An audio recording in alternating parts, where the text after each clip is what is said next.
নমস্কার, সেতার ডায়েরির আরও একটা পাতায় আপনাদের স্বাগত। এই যে সামনে দুটো বোতল দেখতে পাচ্ছেন, তার মধ্যে একটিতে রয়েছে আমার বানানো একটি হার্বাল শ্যাম্পু এবং অপরটিতে রয়েছে আমার বানানো একটি হার্বাল তেল। এইটা নিয়ে আমি এর আগে একদিন কথা বলেছিলাম বা একটা ছোট ফটো পোস্ট করেছিলাম আমার ফেসবুক প্রোফাইলে। তো কী দিয়ে বানালাম সেটা আমি বলেছিলাম এখানে বলবো। কী দিয়ে বানালাম? আমারই বাগানের কারি পাতা গাছ থেকে তুলে নিয়েছিলাম কারি পাতা। আর কিনে নিয়েছিলাম? আর নিয়েছিলাম জবা ফুল গাছ থেকে কিছু জবা পাতা এবং জবা ফুল। হ্যাঁ, অবশ্যই সেটা কিন্তু লাল জবা হতে হবে। তার সঙ্গে নিয়েছিলাম জাস্ট একটা এই অ্যালোভেরা গাছের ডাল বা পাতা, যাই বলেন। তার সঙ্গে নিয়েছিলাম বেশ কিছু তুলসী পাতা।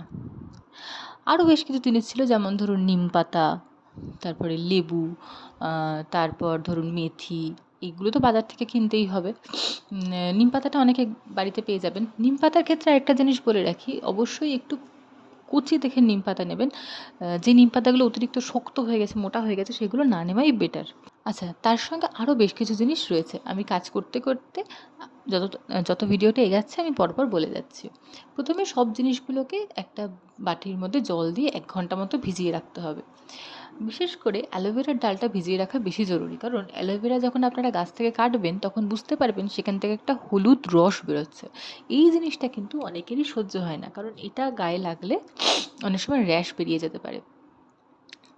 আমি প্রত্যেকটা পাতা এভাবে কেটে জলের মধ্যে চুবিয়ে রেখেছিলাম প্রায় 1 ঘন্টা মতো। আচ্ছা, অ্যালোভেরার ক্ষেত্রে যেটা বলছি, দেখুন অ্যালোভেরার সাইডের দুটো ধার আমি কিন্তু কেটে নিয়েছি, কারণ ওখানে ছোটো ছোটো কাঁটার মতন থাকে, যেটা পরে যখন আপনি অ্যালোভেরার পাল্পটা বার করবেন তখন অসুবিধা হবে বার করতে। তো সেই জন্য আমি ওই সাইডের দুটো বার করে নিয়েছি। এবার এইগুলো তো এক জায়গায় ভিজিয়ে রাখলাম। এবার একটা ছোট্ট প্লেটের মধ্যে একটু মেথি আর দুটো লবঙ্গ নিয়ে রাখলাম। মনে রাখবেন, মেথি আমরা শ্যাম্পুতে দেবো, কিন্তু লবঙ্গটা কিন্তু অবশ্যই তেলের জন্য। এবার নিয়ে নিয়েছি দুটো জবা ফুল। আমি একই সঙ্গে শ্যাম্পু আর তেলের প্রস্তুতি পাশাপাশি দুটো সেম বাটিতে করছি। এবারে কি করব, এই পাতাগুলোকে এখান থেকে তুলে তুলে একটা আলাদা প্লেটের মধ্যে নিয়ে নেব। যতটুকুনি পাতা আমার শ্যাম্পু বানানোর জন্য লাগবে অতটুকুনি। মনে রাখবেন, শ্যাম্পু যখন বানাবো সেখানে কিন্তু চা পাতা দেওয়াটা ইম্পর্ট্যান্ট। ঠিক আছে, চলুন আরও বেশ কিছু ট্রিক্স রয়েছে, আমি আরও আমি তো বলছি।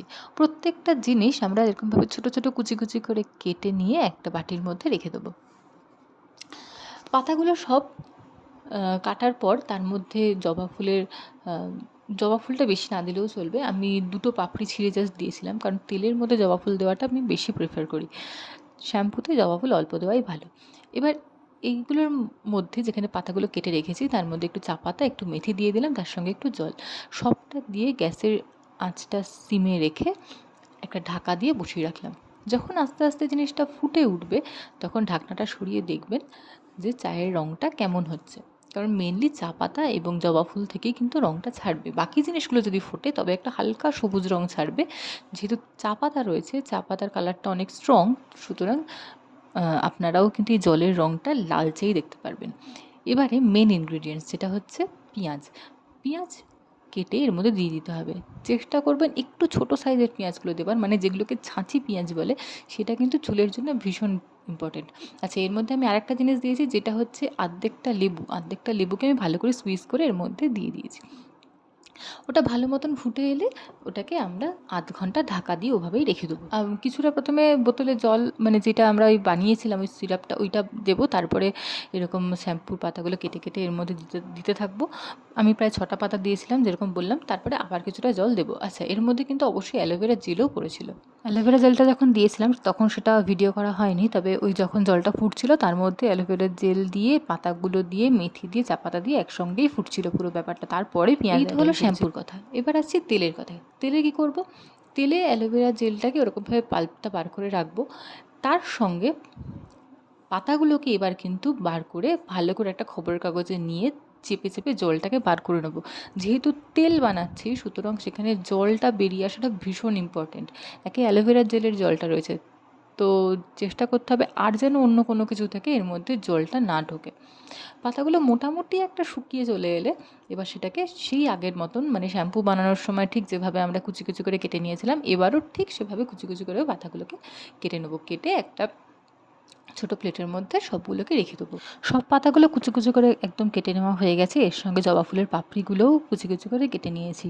তবে মনে রাখবেন পাপড়ির মাঝখানে যে মোটা ডান্ডাটা রয়েছে সেটা কিন্তু কেটে ফেলে দিতে হবে। আমার আবার একটু তেল ছেটার খুব ভয় আছে, তো সেই জন্য আমার এই তেলটা বানাতে মা চলে এসছে হেল্প করতে। আচ্ছা, এরকম ছোটো একটা প্যারাশুটের নারকেল তেলের কৌটো আমি কিনে নিয়েছি। তো সেটার দাম 40 টাকা মতো। এই জন্যই আমি কিন্তু আমার ওই ফটোটাতে বলেছিলাম যে 40 থেকে 50 টাকা খরচা করলে হয়ে যাবে, কারণ আমার খরচা হয়েছে সত্যি 50 টাকা, কারণ নিম পাতা নিয়েছে ওরকম 5 টাকা মতো, এটা ধরুন 40 টাকা, আরও 5 টাকা আমি ধরে নিলাম যে যদি কারোর কাছে কিছু না থাকে তো সেটা কেনার জন্য হয়তো লাগতে পারে। যাই হোক, প্রথমে আমরা কী করলাম, একটা বাটিকে ভালো মতন গরম করে নিয়ে তার মধ্যে এই নারকেল তেলটা দিয়ে দিলাম। বাটি কিন্তু ঠিকঠাক করে গরমটা করে নিতে হবে। তবে আমি যেটা এক্সপিরিয়েন্স করেছি যে ওভেনে বসানো থাকা অবস্থায় যখন আমি তেলটা ঢালছিলাম গরম বাটিতে, তখন কিন্তু একটা বিশাল ধোঁয়া উঠছিল। তো সেই জন্য কী করেছি, গ্যাসের থেকে সরিয়ে নিয়ে এসে তারপরে তেলটা ভালো মতন ঢেলে নিয়েছি। পুরো তেলটাই আমি দিয়ে দিয়েছি এর মধ্যে। দেওয়ার পরে এখান থেকে আর একটা জিনিস দেখবেন, তেলটা যেন একটু গরম হয়ে যায়, তারপরে কিন্তু অবশ্যই ফোড়নটা দেবেন। নইলে যেটা হবে, খারাপ কিছুই না, একটা বেশি বেশি ফেনা উঠে যাবে। তো যারা খুব একটা এক্সপিরিয়েন্স না আমার মতন, তারা অবশ্যই সেটা করবেন। তো যাই হোক, সমস্ত কিছু দিয়ে দিলাম। দেওয়ার পরে এবারে আস্তে আস্তে যা যা কেটে রেখেছিলাম সেগুলোও দিয়ে দিলাম। ফোড়নে তো দেখতেই পেলেন মেথি আর লবঙ্গটা দিয়ে দিয়েছি। এবারে যে সমস্ত পাতাগুলো, মানে নিম পাতা, কারি পাতা, তুলসী পাতা, জবা পাতা, সমস্তটা একসঙ্গে কুচিয়ে কেটে রাখা ছিল, তার সঙ্গে জবা ফুলও ছিল, সবটা এবার দিয়ে দিলাম। ফেনা উঠতে থাকবে, এই ফেনাটা যেন উপচে বাইরে না চলে আসে, সুতরাং নাড়তে থাকবেন। যতক্ষণ ওটা থাকবে ওটাকে কন্টিনিউয়াসলি নাড়তে থাকবেন। তাতে কী হবে, এই ফেনাটা সব কিছুর সঙ্গে মিশতে মিশতে নিচের দিকে নামতে থাকবে, ঠিক আছে? আর এই সময় অবশ্যই ঢাকা দেবেন না, একদম ভালো মতন নাড়তে থাকবেন জিনিসটাকে। আর বারবার বলছি, এই সময় একদমই অ্যালোভেরা জেলটা ইউজ করবেন না, কারণ অ্যালোভেরা জেলের মধ্যে কিন্তু রয়েছে জল। সেই জলটা এই সময় দিলে কিন্তু প্রচণ্ড পরিমাণে ছিটবে, তাতে কোনো অ্যাক্সিডেন্ট হয়ে যাওয়ার সম্ভাবনা থাকবে। সুতরাং এই সময় অ্যালোভেরা জেলটা অ্যাভয়েড করবেন। অ্যালোভেরা জেলটা কখন দিতে হবে সেটা আমি বলে দিচ্ছি। এবার দেখুন, মোটামুটি পুরো জিনিসটা গরম হয়ে গেছে, আর ফেনাটা ওই জন্য অনেকটা নেমে গেছে। গ্যাসের ফ্লেমটা কিন্তু এখনও চলছে, সেই জন্য দেখুন ধোঁয়া উঠছে। এই সময় ঠিক কী করবেন, গ্যাসের ফ্লেমটা অফ করবেন, অ্যালোভেরা জেলটা দেবেন এবং ঢাকা দিয়ে আধ ঘন্টা রেখে দেবেন। দরকারে 1 ঘন্টা রেখে দিন। অ্যালোভেরা জেলটা আপনা থেকেই তেলের সঙ্গে মিশে দেবেন। দেখুন তেলটা মানে টেক্সচার যেটা এসছে সেটা কি সুন্দর এসছে। এবার এই যে ছোটো নিহারের বোতলটা দেখছেন, এর মধ্যে তেলটাকে আমি একটা ছাঁকনির সাহায্যে ছেঁকে ঢেলে দিয়েছি।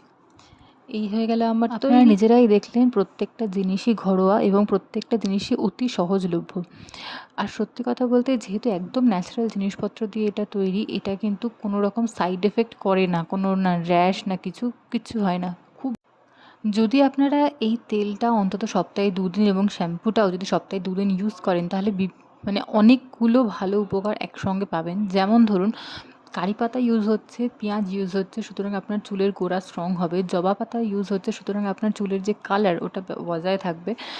আর অ্যালোভেরা যেহেতু ইউজ হচ্ছে, ওই জন্য চুলটা একটা নারিশমেন্ট পাবে। তুলসী পাতা ইউজ হচ্ছে, তুলসী পাতা অবশ্যই খুব ভালো অ্যান্টিসেপ্টিক, এটা আর বলার কোনো দ্বিতীয় কথা রাখে না।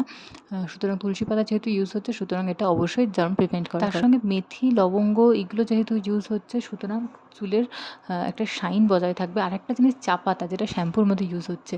চা পাতা কিন্তু চুলের শাইন বাড়াতে খুব ভালো কাজে লাগে, চা পাতা প্লাস মেথির কম্বিনেশনটা। তার সঙ্গে আপনার এর মধ্যে ব্যবহার করছি আমরা একদম শুদ্ধ নারকেল তেল। তো নারকেল তেলটা চুলের জন্য অবশ্যই খুব ভালো। এরপর যেহেতু নিজের বাড়িতে আমরা ফোটাচ্ছি, সুতরাং এটার গুণাবলী তো আর বলে দিতে হবে না। দ্বিতীয়ত, এখানে যে সমস্ত পাতাগুলো ইউজ হচ্ছে তার মধ্যে বিশেষ করে নিম পাতা আপনারা জানেন স্ক্যাল্পের জন্য ভীষণ ভালো। কোনো রকম র্যাশ বা ব্যাকটেরিয়াল কোনো এফেক্ট কোনো রকম কিছু স্ক্যাল্পে হতে দেবে না।